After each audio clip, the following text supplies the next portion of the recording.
Hi, I'm Justice Fitzgerald. I'm Anna Corporon. And I'm Nicholas Kelly. Television today in the 1950s has a large impact on society that we live in today.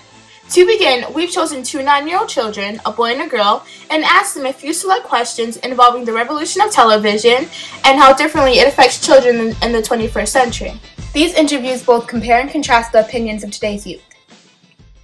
Hi, my name is Noelle Henry, and I am 9 years old.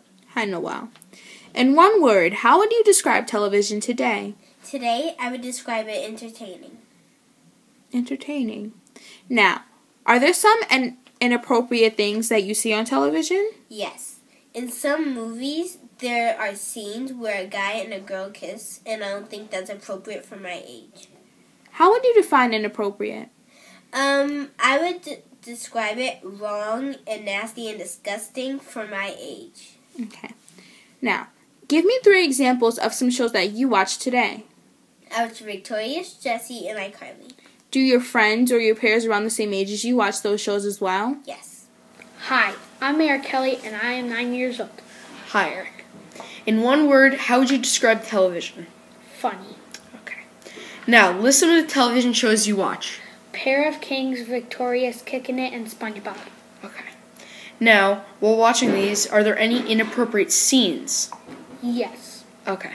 In your own words, how would you define inappropriate? Violent. Okay. Do you think that kids your age should be watching violent television? No. Okay. Do you think some of the shows that you watch should be only viewed by older viewers? Yes. Why? Because they're too violent for the youngers. Okay. Now, do you think some of the shows that you watch should be tuned down to be suitable for younger viewers? Yes. Why? Because they are too inappropriate. Okay. Thank you. The following pictures depict shows that kids watch today. They include Victorious, SpongeBob, and iCarly, and the list goes on after that. Although most of these shows seem fine from the outside, the writers also add in dark and subliminal topics that the older viewers who watch them pick up on, but so do the younger viewers. The problem with TV shows that address adult topics is that TV is very influential in the early years of a child's life.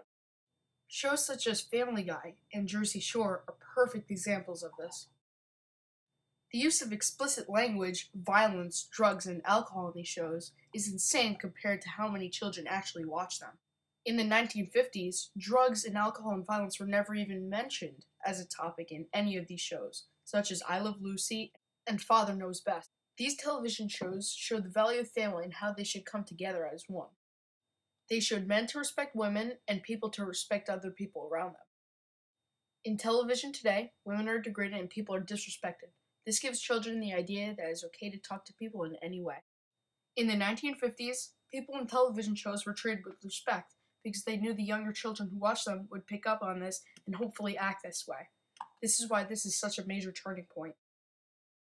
In the 1950s, television shows often stressed family values. This gave the children who watched these shows the idea that talking to people the right way is the right thing to do.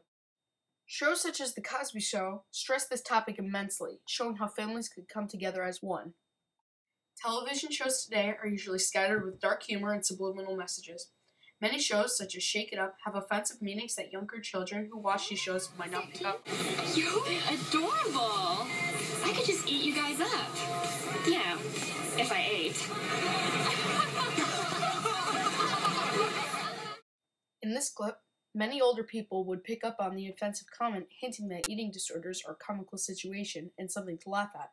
But the children who watch these shows are taught that making a joke out of a dangerous situation is okay. Celebrities have also taken notice to the joke made. Demi Lovato, a Disney Channel actress and singer-songwriter, is someone who has struggled with an eating disorder. She tweeted about it and how she felt after she heard about the joke. After the celebrity bashed the choice of humor on Shake It Up, Disney Channel apologized and immediately removed the episode from the network. Besides taking to Twitter, this celebrity has also been interviewed and questioned about the situation multiple times. Although most people who watch these shows think that they are harmless and that nobody would ever do the things they see on TV, the people who watch these shows do, and sometimes end up hurting themselves and even others. To some, television is a catalyst of wrongdoing and destruction that is and can only be controlled by the people who make it. Television is very persuasive, teaching people to do the right thing and sometimes the wrong things. The children who watch TV are constantly changed physically and emotionally by the things they see on TV. If you compare American TV in the 50s to what it is today, it is clear that this change is a turning point in history. This is in part because the content TV went from pure and kid-friendly to bordering vulgarity and obscene in some cases, and as a society, we have become desensitized to it. Shows like The Walking Dead and CSI push the limits and boundaries of what is acceptable viewing content for all ages, and facilitates the desensitization of all that watch it. This evolution is so significant because TV is one of the most influential things in this century. Television production and the viewing consumer are hand in hand, creating a new turning point in history every day of what is produced and what is accepted. Television content and viewers have changed in ways that are irreversible, and our evolution seems to have no bounds.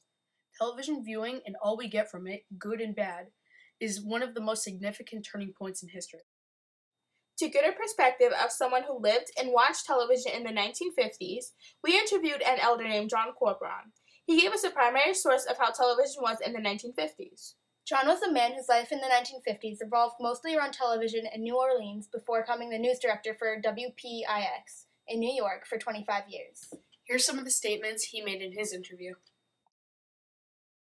TV in the 50s was a revolution. Entertainment programming often stressed family values. I remember seeing Edward R. Murrow showing CBS viewers pictures of the Atlantic and Pacific Oceans live at the same time, a historic event. Today, we take such events as routine.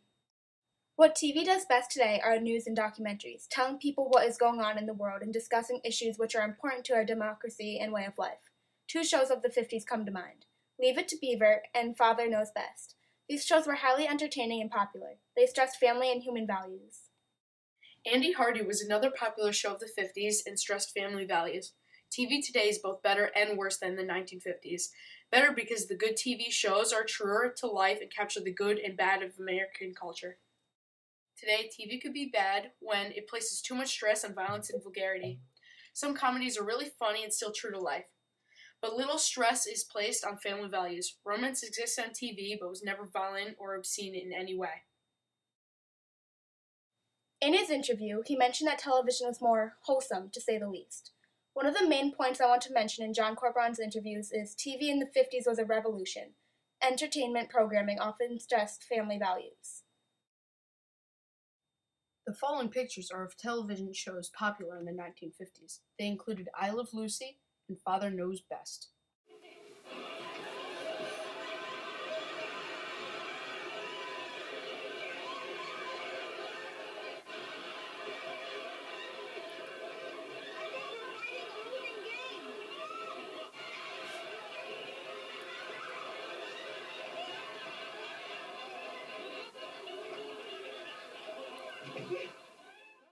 These television shows showed the importance of family. I Love Lucy showed how comedy was in the 1950s. No offensive remarks were made. It was pure comedy. Television was an evolution. It impacts society and the children as well as the adults in it. It gives them the idea that violence is the key to any situation. Television has taught children that there are no consequences for their actions. If they make a mistake, it will always be fixed almost immediately. Unintentional offenses are continuously being made, some of which lead viewers to harm themselves as well as others. In the 50s, television was considered the golden age because of how it taught both children and adults to treat others the way they want to be treated and to have self-respect. Now television is considered pitiful to the adults alive during the 50s. TV has altered our minds and words. Television has built a shelter around our whole lives and has molded us. It is better to change than to sit here wondering what our lives could have been without television. The only thing we can do is move on and continue to advance with a newfound sensitivity and wiseness. Hopefully, this documentary has helped you understand how television has changed and how we should be more aware, more attentive to the world of television we live in today.